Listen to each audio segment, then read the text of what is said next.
欢迎收听。我们从小到大都听过无数的神话故事。女娲补天，后羿射日。对，还有各种英雄传说。我们通常就觉得这些就是古人想象力的产物，是些睡前故事。但你有没有想过，这些故事背后可能藏着一套非常精密的玩法？有点意思。我们这次拿到的材料就提出了一个特别有意思的词，叫神话战略 mythology strategy。 对，他认为神话不仅仅是故事，更是一种可以被用来塑造国家、巩固权力，甚至划定疆域的强大工具。没错，这个词儿听起来是有点严肃，但它的核心想法其实非常迷人。怎么说？它等于是在说一个国家或者一个民族的身份认同，很多时候不是天然形成的，而是被精心讲出来的。被讲出来的。对，为了把这个概念说清楚，材料建议我们先拆开看几个问题：神话到底是什么？它的力量来自哪里？战略又是什么意思？然后再把它们拼起来。就是这个意思。最后，当这几样东西组合在一起，会产生多大的能量？我们会通过材料里几个非常可以说有点颠覆性的案例来聊聊，特别是关于我们熟悉的中华文明符号，它是如何被运用的。好，那我们就来拆解一下。先说这个神话，我印象里神话就是讲神仙打架的故事嘛，但材料里好像有更深的解释。是的，材料引用的观点是，神话之所以有力量，因为它不仅仅是故事，它更是一种行为范本。行为范本。它讲述了神或者英雄在最初的时代做了什么，然后呢，这些行为就成了后世人类所有活动的标杆和典范。材料里举了个很有趣的例子，说人类为什么要结婚？一个神话的解释就是因为最初的男女，比如说亚当和夏娃，他们结婚了。我明白了。这就成了一个神圣的模板。所以如果你不遵守这个模板，比如说你不结婚，你就会感觉自己脱离了群体的规范。对，就会面临巨大的社会压力。这就是神话无形的力量。没错，是通过一个深入人心的故事来告诉你应该怎么做。说得非常到位。这种力量有多大呢？材料里引用了社会学家费孝通先生的一句话。他怎么说？他说，这种根植于人心的凝聚力，有时候比一支庞大的军队更强大。哇！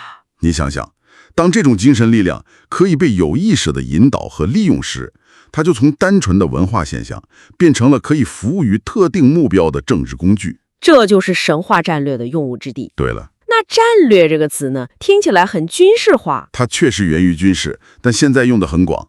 说白了，战略就是为了达到一个目标，你有组织、有计划地运用你的力量。材料把它总结成一个公式：战略等于力量加上概念再加上目标。力量、概念、目标。所以神话战略按照材料的定义，就是有意识地利用神话、祖先或英雄人物来统一、引导、改造不同的文化和社会，甚至获取经济利益的一整套方法。这个定义很有意思，他还特意强调了和神权战略的区别。对，这个区分很关键。有什么不一样？神权战略 （Theo Strategy） 它利用的是具体的宗教、教士和教会组织，比如伊斯兰教或者基督教。而神话战略利用的是更古老的、根植于集体记忆里的神话人物和祖先崇拜。材料里拿土耳其来举例，对英雄祖先奥古兹坎汗的共同信仰，这个就属于神话战略；而对伊斯兰教的信仰，那就是神权战略。我明白了，前者是关于我们从哪里来，对，后者是关于我们信奉什么，就是这个意思。这个定义很有力，但也有一些抽象，它听起来像是一种宏大的国家计划。要真正理解它的运作方式，我们可能需要一个具体的例子。材料里提到的皇帝就是一个完美的切入点。我们大多数人都认为自己是炎黄子孙，但材料似乎对这个说法的源头提出了挑战。是的，这可能是这次讨论中最颠覆性的一个观点。我们习惯性地认为皇帝是中华文明的始祖，是汉民族的祖先，对吧？对呀，从小就这么学的。但材料综合一些历史研究后指出，皇帝这位人物很可能并非源自中原的汉族。那是来自哪里？而是来自中国西北地区的游牧部落，具体来说是今天的甘肃天水一带。那里在历史上曾是匈奴、古突厥和藏人的活动区域。等一下，这个说法对很多听众来说冲击力可能有点大。可以理解。一个来自西北游牧部落的领袖，怎么就成了后来所有中国人的共同老祖宗了呢？这中间发生了什么？这正是神话战略最精彩的地方。根据材料的分析，它不是一蹴而就的，而是一个精心构建的3部曲。3部曲？对，第一部，黄帝最初可能是一位真实存在的某个部落的强大首领，他是一个历史人物。好，这是第一部。第二部，在漫长的历史演变中，他被逐渐神化了。神话？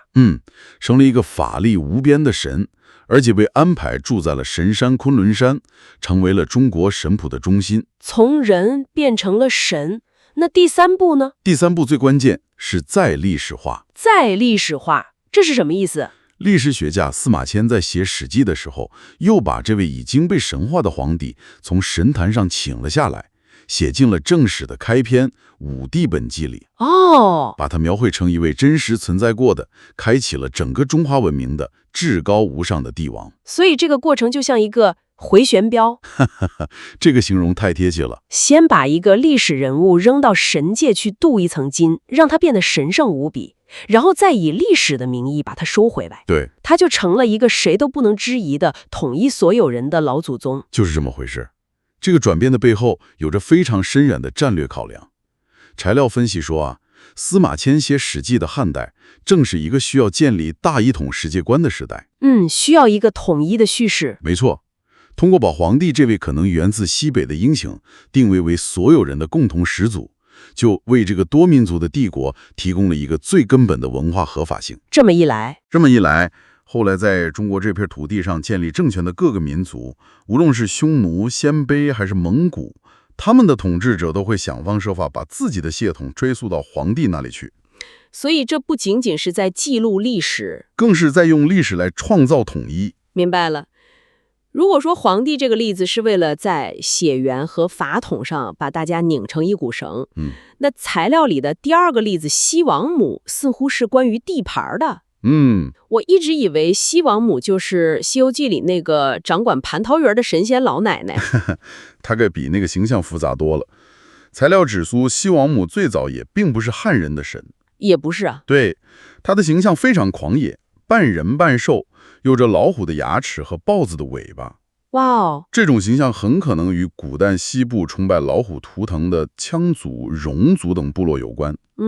而最关键的一点是，他和黄帝一样，也被安排住在了昆仑山。又是昆仑山。对，昆仑山可不是一个虚构的地方，它就是今天新疆和西藏交界处的真实山脉。这就很有意思了，把一个源自西部非汉民族的力量强大的女神，也落户在西部这片具体的土地上。这里的战略意图是什么？材料认为这有双重目的。第一是创造法理领土。法理领土，你想通过把中华文明神谱里最重要的几个大神，像黄帝和西王母都安置在昆仑山，就等于在文化和精神上为中华文明在遥远的西部地区标记了一个神话故乡。这就为日后对这片土地的管辖提供了一种自古以来的叙事基础。就好像在地图上插上了一面神话的旗帜，来宣示一种文化上的主权。这个说法很巧妙。那第2个目的呢？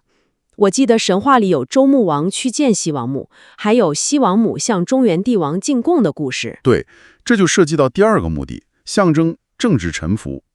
材料认为，这些神话故事，比如西王母向中原皇帝献上地图、玉石等礼物，不能简单的看作是友好的文化交流。等一下，把这个解读为政治臣服，会不会有点过度解读了？有没有可能这真的就是一个表达善意的神话故事呢？材料是怎么论证它的战略意图的？这是个好问题。材料的论证逻辑是，在古代的政治语境中，这种献礼行为本身就具有高度的象征意义。怎么讲？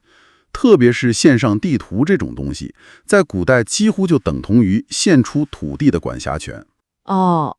有道理。所以这些神话实际上是把一种潜在的征服与被征服的关系，包装成了一个神圣的、双方自愿的周边部落向中兴王朝朝贡的故事。他用一个浪漫的神话，巧妙地确立了中原王朝在道义和政治上的优越地位。我明白了。他不是赤裸裸地说我征服了你，而是讲了一个你心悦诚服的来归顺我的神仙故事。就是这个感觉。前面聊的黄帝和西王母，毕竟还是有历史或传说的根基。但材料里第3个例子孙悟空，这个角度就太让我意外了，他可是个纯粹的小说人物啊。没错，这就说明神话战略是一种可以与时俱进的工具。怎么说？材料提到，这个虚构的文学角色在今天正被用于类似的策略。他引用了2003年官方媒体的一篇报道，说在新疆吐鲁番的火焰山地区发现了一座天然形成、酷似孙悟空的山体。发现这个词用的对，带引号的发现。不仅如此，还在吐鲁番的很多地方，比如葡萄沟，都树立起了孙悟空的雕像。我小时候看《西游记》电视剧，火焰山那集可把我吓坏了，印象特别深。现在你告诉我他们在那里搞了个孙悟空的景点来强化文化认同，这感觉有点奇妙。哈哈，这种做法在当地人看来效果如何？材料有提吗？材料没有具体分析效果，但他指出了这种做法背后的逻辑。他的逻辑是什么？他的目的就是要把一个在中国家喻号响的强大的汉族文化符号与新疆这片具体的土地进行物理上的绑定。